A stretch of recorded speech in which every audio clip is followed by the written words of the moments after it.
Hi friends, welcomes to Pavi's gallery. இன்றைக்கி நம்ம பார்க்க போகிறது சூப்பர் சிங்கர் சீசன் 10 அடுத்த கண்டஸ்டண்ட்டான நம்ம காயத்ரி தாங்க.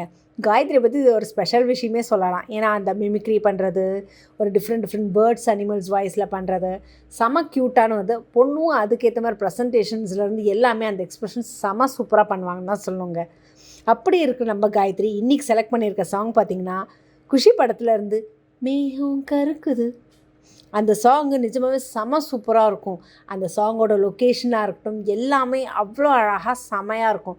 அந்த சாங்கை நம்ம காயத்ரி ஸ்டேஜில் அவ்வளோ சூப்பராக செம்ம லவ்லியாக பாடினாங்கன்னு தான் சொல்லுவோம். அந்த பிச் நோட்டு எல்லாமே அவ்வளோ அழகாக ஒவ்வொரு சின்ன விஷயமும் சூப்பராக பாடியிருந்தாங்க. பாடி முடித்ததுமே நம்மளோட ஜட்ஜஸ் கொடுத்த கமெண்ட் தாங்க, மனோஜ் சார் என்ன சொல்கிறீங்கன்னு பிரியங்கா கேட்டதுமே, காயத்ரி நிஜமாகவே செம சூப்பராக இருக்குது, செம சாங், அது நல்ல ஒரு சாங் செலெக்ஷன்.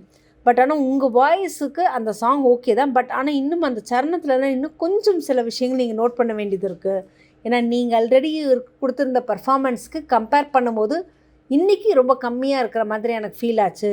அது மட்டும்தான். பட் மற்றபடி ப்ரெசன்டேஷன்ஸ் எல்லாமே செம்மையாக இருந்தது. ஃபீல்ஸ் அந்த எக்ஸ்ப்ரெஷன்ஸ் எல்லாமே சூப்பராக பண்ணியிருந்தீங்கன்னு சொன்னாங்க. ஸோ அதை மட்டும் நீங்கள் வந்து மாற்றணும், மாற்றுவீங்க தானே அப்படின்னு கேட்டது. சார் கண்டிப்பாக அப்படின்னு சொன்னாங்க. அடுத்ததாக நம்மளுடைய இமான் சார் சொன்னது சூப்பராக இருந்தது காயத்ரி, செம்மையாக இருந்தது.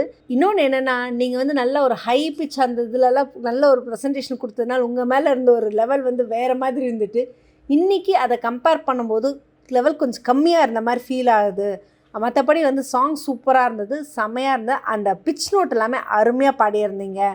எங்கேயுமே வந்து அந்த ரெண்டாவது சரணம்லாம் அவ்வளோ அழகாக பாடியிருந்தீங்கன்னு தான் சொன்னாங்க. அடுத்ததான் நம்மளோட சித்ராமா. காயத்ரி என்னாச்சு உங்களுக்கு, சூப்பராக பாடியிருந்தீங்க. ஆனால் எப்பவும் இருக்கிறத விட இன்றைக்கி கொஞ்சம் கம்மியாக தான் ஃபீல் ஆகிருக்கு எங்களுக்கு. பட் இன்னும் நீ கொஞ்சம் ட்ரை பண்ணி எஃபர்ட் எடுக்கணும். ஸோ மேலே இருக்க ஹோப்பை மிஸ் பண்ண விடாத அப்படின்னு சொல்லி முடித்தாங்க. நிஜமாக காயத்ரியோடது செம சூப்பரான ஒரு பர்ஃபார்மன்ஸ் தான். ஏன்னா இந்த ஏஜில் அந்த ஒரு சாங்ஸ் எல்லாமே பெரியவங்களே பாடும்போது அந்த ஹை பிச் கொண்டு வந்து அந்த லோ பிச்சுக்கு மாறுறது அப்படின்றது அவ்வளோ ஈஸியான விஷயம் கிடையாது. ஏன்னா சட்டனாக அந்த பிரெத் கண்ட்ரோல் கொடுக்கணும் எல்லாமே. அதை சூப்பராக நம்மளோட காயத்ரி ஸ்டேஜில் பண்ணி முடித்தாங்க. ஸோ இந்த கமெண்ட்க்கு அப்புறம் அடுத்த ரவுண்டில் நம்ம காயத்ரி என்ன மாதிரி அவங்களோட பர்ஃபார்மன்ஸ் லெவலில் எப்படி கொண்டு போகிறாங்க அப்படின்றது ரொம்ப வந்து எக்ஸ்பெக்டேஷனும் இருக்குது. ஸோ எதிர்பார்ப்போம் காயத்ரி அடுத்த ரவுண்டுக்கு என்ன மாதிரி எல்லாம் பர்ஃபார்மன்ஸ் கொடுக்க போகிறாங்க. இதை பற்றின கமெண்ட்டை நீங்கள் கமெண்ட் பாக்ஸில் கொடுங்க. இந்த மாதிரி இன்ட்ரெஸ்டிங்கான அப்டேட்ஸ்க்கு என்னோட சேனலை சப்ஸ்கிரைப் பண்ணிக்கோங்க. பக்கத்தில் இருக்க பெல் ஐக்கானை கிளிக் பண்ணிக்கோங்க, நோட்டிஃபிகேஷன் மிஸ் பண்ணாமல் இருக்கிறதுக்கு.